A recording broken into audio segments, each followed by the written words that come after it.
Oi, gente, tudo bem? Hoje a gente vai fazer uma revisão aqui sobre a Revolução Francesa, que é um tema bem importante para os vestibulares e para a história em geral. Porque depois da Revolução Francesa, a gente entra no período histórico conhecido como Idade Contemporânea, que é o que a gente vive até hoje. Então já teve pré-história, já teve Idade Antiga, Idade Média, Idade Moderna e agora a gente chega na Idade Contemporânea. E, bom, para começar, quando que a Revolução começa? Se você quiser colocar uma data exata, começa em 14 de julho de 1789 e acaba no ano de 1799. Então, é uma revolução aí que dura 10 anos.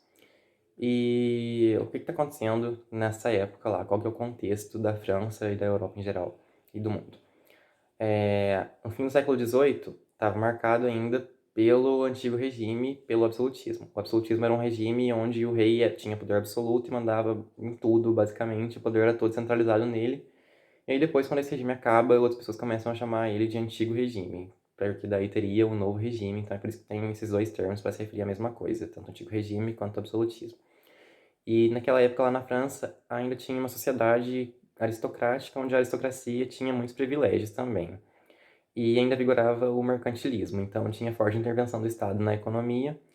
Mas, já falei disso em outra aula, eu acho, no século XVIII as ideias liberais começam a crescer também. Então, ideias de não intervir mais tanto na economia, de livre concorrência, da mão invisível lá proposta pelo Adam Smith e coisa do tipo, mas de qualquer modo o mercantilismo ainda existia, então ainda tinha intervenção estatal na economia. E nesse século, que é o século XVIII é conhecido também como século das luzes, ainda tinha também um movimento bem importante que era o iluminismo, e é por isso que é conhecido como século das luzes, por causa de iluminismo, tudo a ver com luz, assim, né? Que era um movimento filosófico, intelectual, de pensadores que criticavam o absolutismo, de certo modo. Só que era um movimento mais de gente rica, isso é bom ter em conta, que as camadas populares não participavam tanto assim, tão ativamente do iluminismo. Mas, enfim, de qualquer modo, era um movimento bem importante na época, porque ajudou a engendrar bastante revoluções por aí. E era um movimento que valorizava bastante a razão, só que ele ainda era bastante machista. Então as mulheres não participavam muito também. E enquanto os renascentistas, essas pessoas adeptas do movimento do Renascimento, lá no século XVI, também valorizavam a razão, mas ainda eram mais religiosos e acreditavam num certo misticismo, os iluministas eles acreditavam que a razão podia dominar tudo. Então a razão era bem importante mesmo para eles. E um ideal bem famoso do iluminismo é o ideal de igualdade, fraternidade e liberdade. Só que esses termos a gente precisa questionar, porque quando a gente pensa em igualdade, principalmente, geralmente a gente associa a uma igualdade social, então acho que o iluminismo queria igualdade social para todo mundo. Mas não era isso que era defendido. Essa igualdade defendida por eles era, na verdade, uma igualdade jurídica. Porque naquela época a sociedade ainda era dividida em três grandes estados, assim, que eram o clero, a nobreza e o terceiro estado, que era o povo. E o povo não era um estado assim tão homogêneo, esse terceiro estado, porque tinham várias classes dentro dele, tinha alta burguesia, baixa burguesia, camponês e vários outros. E a burguesia, que era bem rica, assim, às vezes tão rica quanto outros nobres, não tinha os mesmos privilégios jurídicos que a nobreza, que o clero. Então eles queriam uma igualdade jurídica para poderem ter esses privilégios também. Mas não estava visando aqui uma igualdade social e beneficiar as classes mais baixas, não era isso defendido pelo iluminismo, até porque, como eu já falei, ele é um movimento mais de gente rica e não tão popular assim. Mas, de qualquer modo, é muito importante. O que estava acontecendo com a França nessa época também era uma grande crise e fome. Fome é bem importante saber, porque a fome, em outras revoluções, foi um fator importante para levar o povo a se revoltar.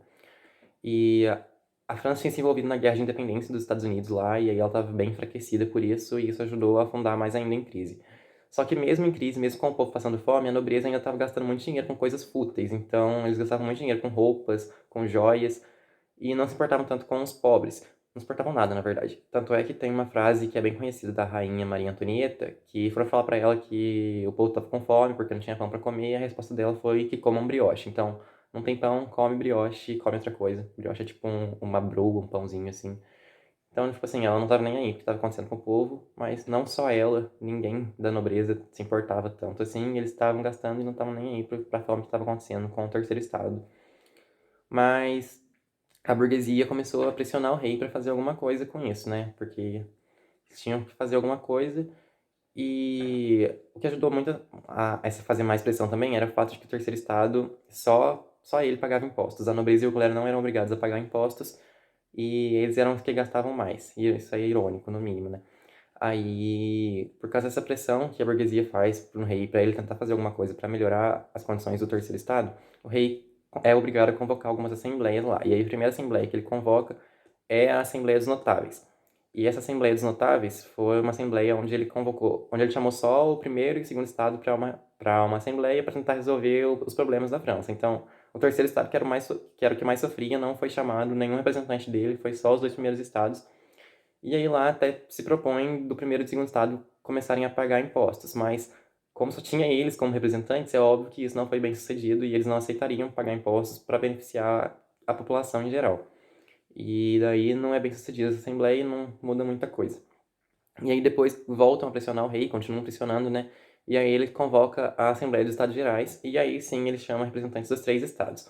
Mas o que que acontece? Ele chama representantes dos três estados e tinha votações lá para resolver as coisas. E a votação não era por cabeça, não era por pessoa. Então, a votação era por estado. O primeiro estado tinha um voto, o segundo estado tinha um voto, o terceiro estado tinha um voto. Então, não adiantava muito, porque os interesses do clero e da nobreza são os mesmos, basicamente, que são contrários aos interesses do terceiro estado. E aí, o primeiro e o segundo estado faziam uma aliança e vetavam tudo que era proposto pelos representantes do terceiro estado. Então, mesmo que tenha tido representantes dos três estados nessa assembleia, ela também não ajudou tanto o povo por causa dessa aliança entre a nobreza e o clero. Então, também não ajudou muito. Eles tentaram discutir mudanças para a França, mas também não foi nada bem sucedido. E aí, o terceiro estado começou a pedir voto por cabeça, mas o rei ficava negando lá, a nobreza também não queria. E aí, isso fez com que os povos do terceiro estado se revoltassem mais, e aí tem um marco que é o juramento da sala de jogo de Pella, que a burguesia vai lá para uma sala do jogo de Pella no castelo e fala que só vai sair de lá quando a França tiver uma constituição que beneficiasse eles também. E aí depois eles começam a fazer a Assembleia Nacional Constituinte, que é uma assembleia para fazer uma revolução para a França, que ia limitar o poder do rei de certa forma. E esse movimento é engendrado bastante pela alta burguesia, não tanto por camadas populares nesse momento, pelo menos. E ainda nesse momento também tem a queda da Bastilha. Então o povo também se revoltou bastante, foi lá e tomou a Bastilha, que era uma prisão que simbolizava muito o poder do rei, porque o rei podia mandar qualquer pessoa lá para Bastilha presa, que essa pessoa nem teria direito de se defender, porque o rei era absoluto, mandava em tudo, então ele fazia o que ele quisesse. E aí lá tinha, para lá eles mandavam os presos que eles achavam que eram culpados por alguma coisa e tomar a Bastilha representava que o absolutismo estava caindo. Então esse marco é bem importante. E aqui a gente já está na Revolução propriamente dita. E aí, na primeira fase dela, ela foi liderada pelos girondinos. E quem eram os girondinos? Aí a gente fala um pouco desses grupos. Os grupos mais importantes eram os girondinos e os jacobinos. Os girondinos eram a burguesia mais alta e os jacobinos eram a burguesia mais baixa, tinha mais camadas populares. E os girondinos não defendiam mudanças tão radicais quanto os jacobinos, apesar de defender algumas mudanças também. E tinha um outro grupo importante até assim também, que era um grupo conhecido como planície ou pântano, que era como o centrão de hoje, que hora tende para um lado, hora tende para o outro. Então ele não tem uma posição bem definida, ele cada hora vai mais para um lado. E tinham outros grupos menores na Revolução Francesa também, mas os que mais precisa saber desses aí, dos jacobinos e dos girondinos, principalmente, e saber qual que era mais radical e qual que era menos radical. Os jacobinos eram os mais radicais.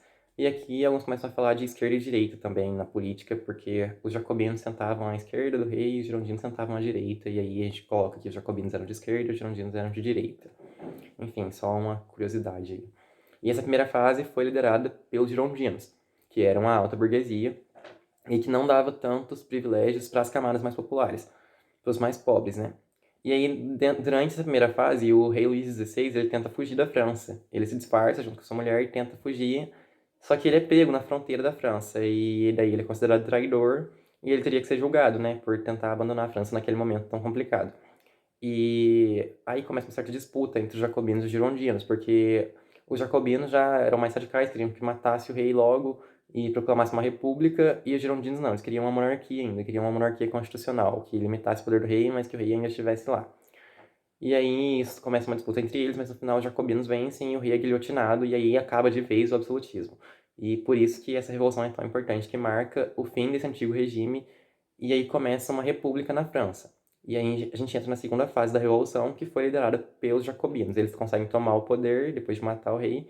E aí tem uma frase importante que é: rei morto, viva a república. Então estava proclamada ali a República Francesa, liderada pelos jacobinos. Essa segunda fase é conhecida também como Convenção Nacional.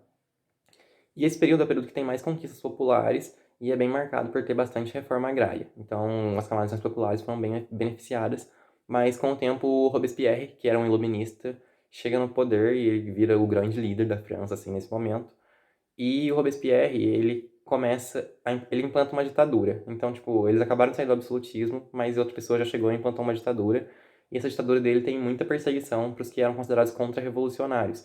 E aí ele começa a perseguir muitas pessoas por conta disso. Às vezes a pessoa nem era contra-revolucionária nada e foi morta porque foi considerada que era contra-revolução. E muita gente morreu nessa época por ser considerado contra-revolucionário e ser perseguido. E aí começaram a chamar esse período de período do terror, porque justamente por causa dessa grande perseguição aí, feita principalmente pelo Robespierre, que era esse iluminista.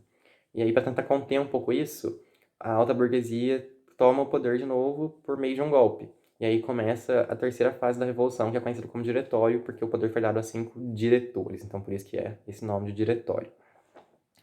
E aí essa terceira fase é marcada por grande instabilidade, e a burguesia fica tentando trazer a estabilidade de volta, mas não é bem sucedida. E algumas coligações europeias que eram contra a Revolução, não só da França, mas dos outros países europeus, começam a fazer coligações, isso já acontecia desde antes da terceira fase, e nessa terceira fase as coligações ficam mais fortes para tentar conter essa revolução, porque ainda tinha outros países europeus que tinham o absolutismo, que o absolutismo ainda vigorava, e, obviamente, eles não queriam que o absolutismo acabasse e tivesse uma revolução tão grande como estava sendo a Revolução Francesa. E aí, para tentar conter, eles formam alianças para não deixar que essa revolução influencie movimentos nos seus países também. E essas coligações ficam bem fortes nessa época. E aí, para tentar conter, porque essas coligações também ficavam invadindo a França e tal, para tentar acabar com a revolução. E aí, para tentar conter esse avanço da contra-revolução, a burguesia apoia um outro golpe, que é o golpe do 18 de Brumário. E daí eles colocam o Napoleão Bonaparte no poder, que era um general lá na época. E aí a gente começa outro período da história, que é o período napoleônico. Que aí depois ele vira imperador da França. E, assim, a revolução é importante porque acabou com o absolutismo, mas depois o poder vai voltar a ficar mais centralizado na mão do Napoleão de novo. Mas, de qualquer modo, essa revolução foi muito importante para marcar esse fim do absolutismo, e aí nessa terceira fase ela já acaba quando ele chega no poder. Só que as coligações europeias que ficaram tentando impedir que a revolução influenciasse movimentos nos seus países também, elas não foram tão bem sucedidas porque no século XIX, depois, tem muitas outras revoluções burguesas por aí. Tem movimentos em 1830, em 1848 e tem a Primavera dos Povos, que foram movimentos burgueses também, na maioria das vezes, que foram bem sucedidos até e que foram muito inspirados pela Revolução Francesa e pelos ideais do Iluminismo. Então, por isso que essa revolução é tão importante, porque ela vai influenciar muitas outras revoluções, muitos outros movimentos.